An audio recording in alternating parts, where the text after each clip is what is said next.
เล่มเก่าเอาเล่มใหม่ถ้าเล่มอย่างเงี้ยหน้าที่21ถ้าเล่มเก่านี่จะเป็นหน้าที่17แล้วมีอุทยานใกล้ๆตรงนี้อีกที่ไหนคะมันไม่ใกล้อะหนูมันก็ไกลนะคะลูกมันก็ไกลมันอยู่แถวขุนเขาพะวอแม่เมยขุนเขาพะวอเนี่ยจากนี่ก็ไปก็ประมาณ60 โล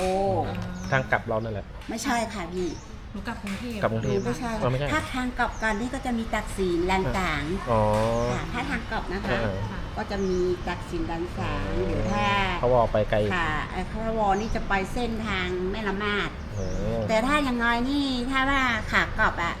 ก็แวะปั๊มก็ได้ค่ะปั๊มพาสปอร์ตอ่ะตรงที่ตักสินนะคะ